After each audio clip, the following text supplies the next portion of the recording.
Hello and welcome to Walking and Talking with Mrs. Smith.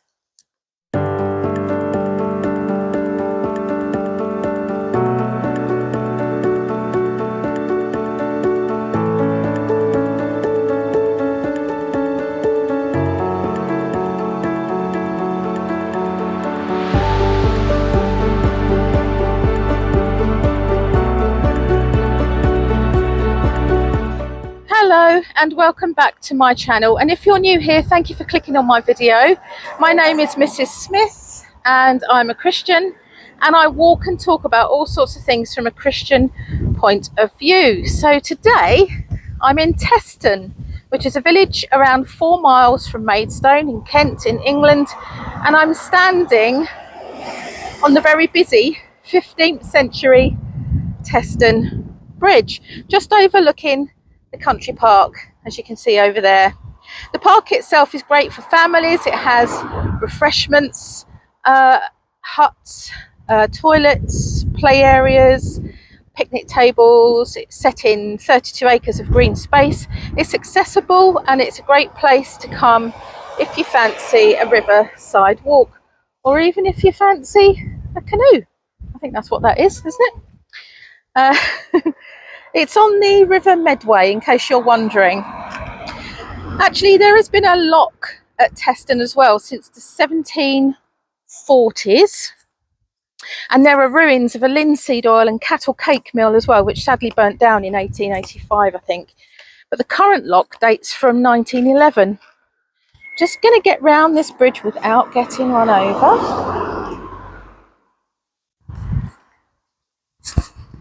There we go.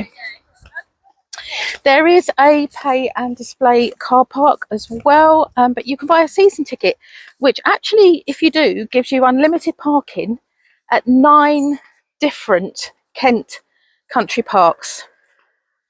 I think it's £62 for a year from the date of purchase, but if you have a blue badge, you can buy a season ticket for just £15, actually, 15, which is really cheap. This is ever so busy. So I'm just gonna, can't get over too much because it's a bit muddy. There we go. Interestingly, Teston Bridge Country Park opened in 1978, before which it was used for grazing livestock. 2 of the meadows are still grazed today as part of the site management by Kent County Council, I believe. Now, someone asked me a question a while back, and so today on my walk, when we get off this busy road bit, I'm going to try and give you my opinion of an answer. Here we go. This will be a little bit quieter. And that question was, does God hate women? And you know, at first, when they asked me that question, I thought, why on earth are they asking that? But then when I thought about it, I actually realised that there are a few passages in the Bible that could be suggesting that God doesn't look favourably on women. One of those verses is in the book of 1 Corinthians in chapter 11, and it reads, I want you to realise that the head of every man is Christ, and the head of the woman is man. Another verse is in the book of Ephesians in chapter 5, I think, and it's a couple of verses actually, and it says, wives, submit yourselves to your own husbands as you do to the Lord. For the husband is the head of the wife, as Christ is the head of the church.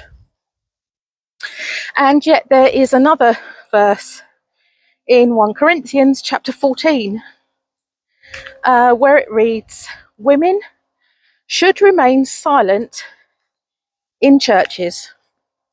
They're not allowed to speak, but must be in submission, as the law says.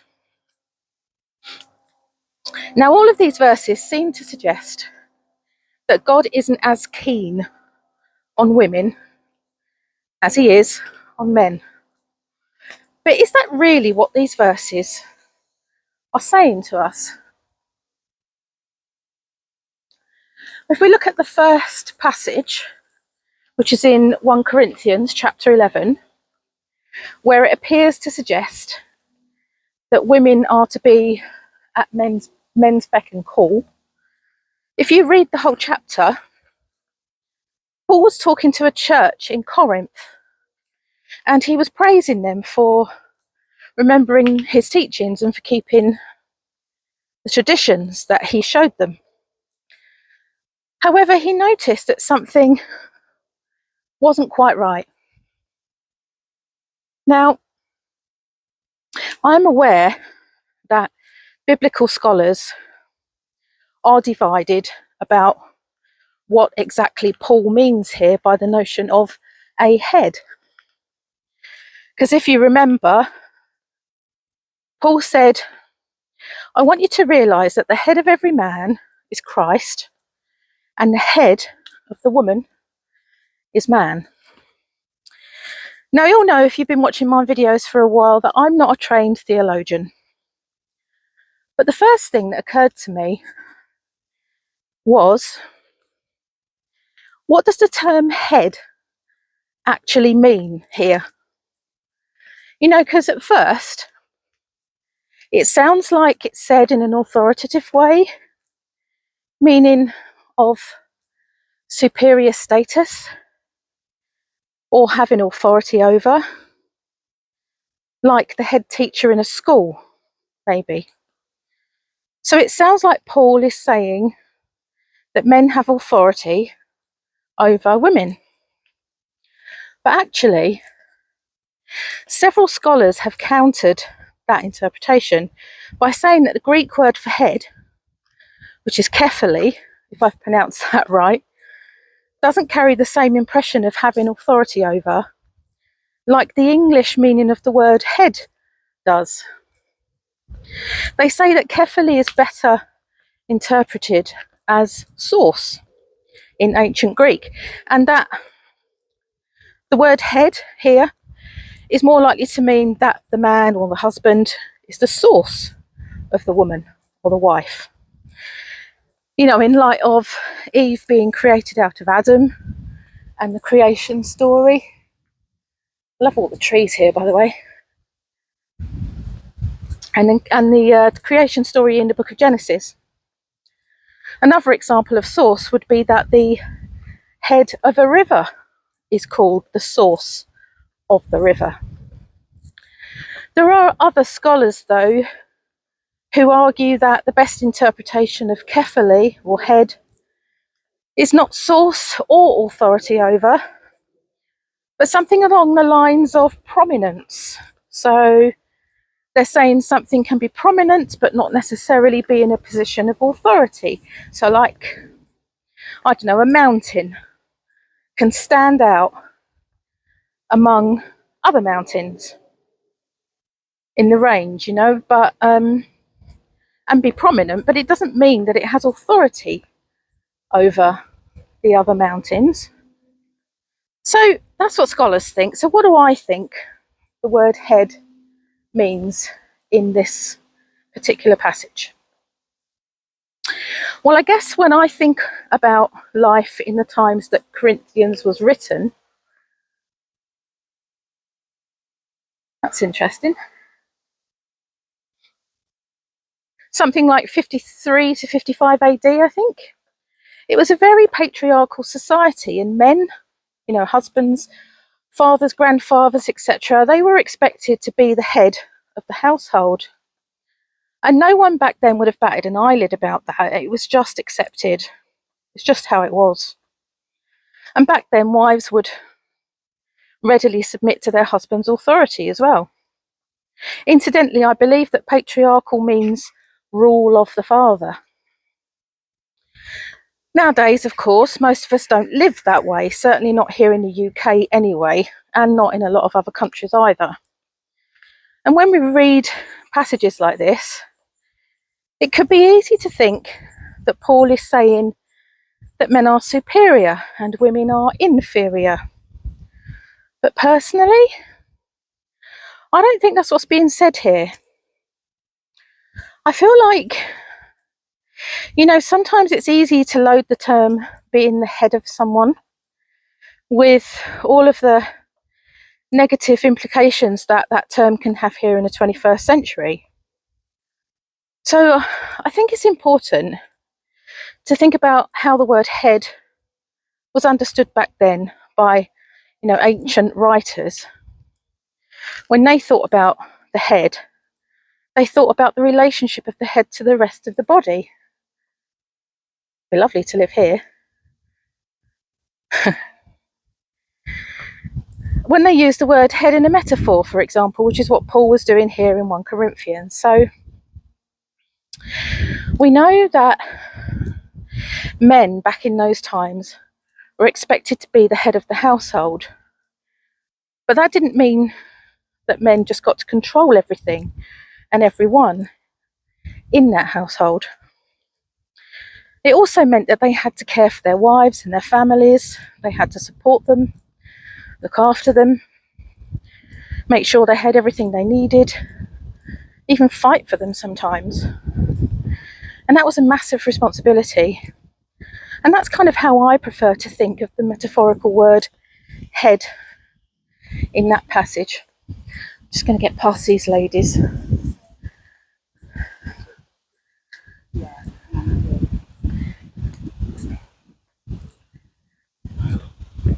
So I don't think of that word head as a superior dictator or bully, but like a nurturing, loving, leading, guiding role, looking after the family, using discernment, being wise, looking ahead, much like the head on our body does. The head on our body works with the body to function. The head sees where it's going, hopefully. It looks ahead, it can see what is going on around the body. It informs the body of dangers or of good things ahead, and the body acts accordingly. Everything works together. Now, I'm sure that there may have been some men back in 55 AD who took advantage of their position, but then here we are in 2024 and there are still people, male and female, who do that today, either in their work life or their home life. We know that, right? We hear about it. Some things haven't changed. I think it's also important to remember that having authority over someone doesn't have to imply the inferiority of those that are under them. For example, a vicar, right, in a church, is the head of that church. They have authority in that church, but it doesn't make them superior to anyone else. They just have a different role to play within that church. I'm just going to go over here for a minute because that tree's beautiful and a little bit shady. So building on all of that then, thinking about our next verse in the book of Ephesians, in chapter 5, where it reads, "Wives, submit yourselves to your own husbands as you do to the Lord, for the husband is the head of the wife, as Christ is the head of the church." Knowing how times were back then, and having just talked about how being head of the family was a big responsibility and didn't mean the family were inferior, we can begin to understand the fullness of what this verse means a bit better. Interestingly, again, it's making it clear here that Jesus Christ is also the head of the church. And as I personally see the head as being that nurturing, loving, leading, guiding role, I kind of take comfort in that, Apologies if it's too windy here. I'll see what I can do about that when I get back and edit this. So we've got the bit that reads, "Wives, submit to your husbands." But if you read on from that verse, in verse 28, it reads, "In the same way, husbands ought to love their wives as their own bodies. So whilst Paul was saying, wives, you need to submit to your husbands, he was also saying, husbands, if your wife has to submit to you, you need to treat her right. I mean, to me, that sounds fair. And putting this in place would have made abuse or mistreatment by the man impossible to justify. So suddenly, this verse, that at first seemed biased towards the menfolk, seems fairer and sort of balances out. Let me just walk past that. We're in the country. So the last verse then that I read to you in the book of 1 Corinthians in chapter 14 that reads that women should remain silent in churches. They're not allowed to speak, but must be in submission as the law says.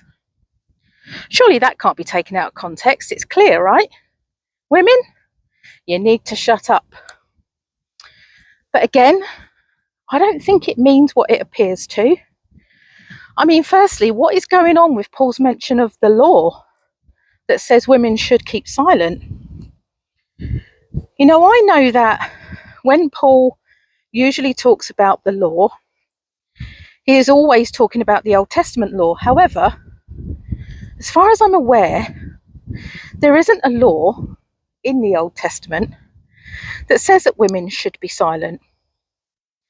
But there was a rule created by the Jewish synagogues at the time that said that women should be silent. So could Paul maybe have been talking about that Jewish law? Not a law set by God, but by the Jewish synagogues? I mean, that would certainly make more sense to me anyway.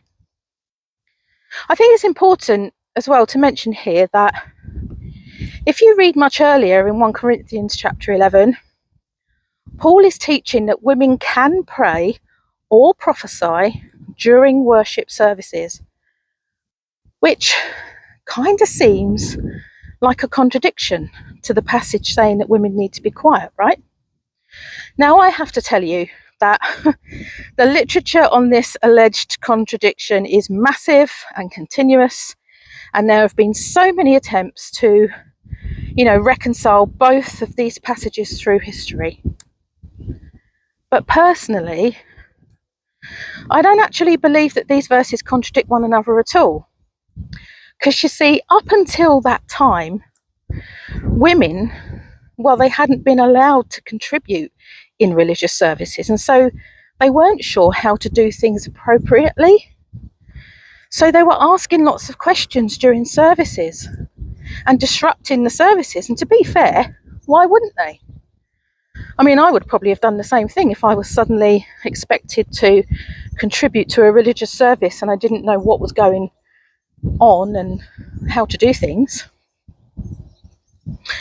So personally, I'm in agreement with many biblical scholars who believe that the command to remain silent doesn't refer to women contributing in religious services, but instead refers to general conversation happening among the congregation, which was disrupting the services at the time. This is the interpretation that I believe makes the most sense. So I don't believe that Paul was saying that women should shut up permanently. I believe he was commenting on that specific situation. I'm just going to stop for a minute because I'd forgotten how hilly this was. So, having talked through those three potentially controversial passages in the Bible, I hope that I've helped to show how things can maybe sometimes be taken out of context, but that understanding a bit more about the situation at the time, what the circumstances were and the original meaning of the words used, makes a bit more sense of what is written in these verses. Plus, if God had hated women, then why are there multiple biblical examples of God using women to achieve, extraordinary things? For example, in the book of Judges, in chapters 4 and 5, I think, we read about Deborah, who was a prophetess, and a judge who led the Israelites against the Canaanites during a time of oppression. Now, Deborah is considered to be a role model for leaders, because not only was she willing to follow God's call, but she also gave God the credit for her success. Or, there's Mary Magdalene, who was the first person to witness Jesus' resurrection. Jesus chose to appear to a woman first, and she went and spread the news that Jesus was back. These examples and more really do show you that you can find in the Bible that God definitely does not hate women. In fact, he loves them.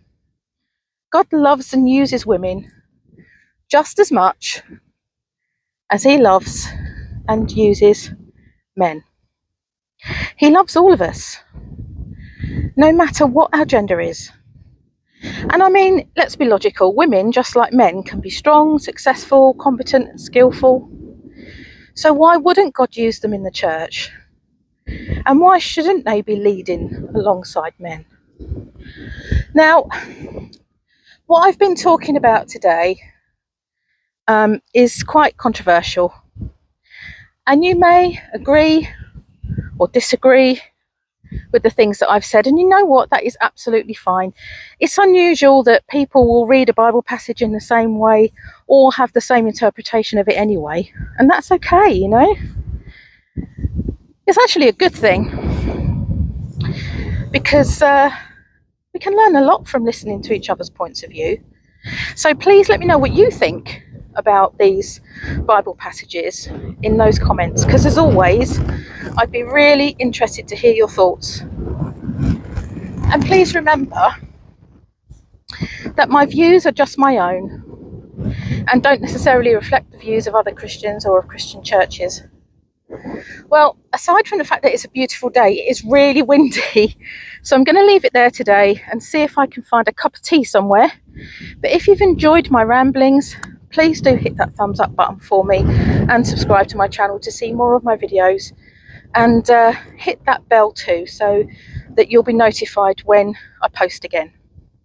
And if you have made it to the end of this video with me today, thank you so much for watching. God bless you all, and I will see you next time.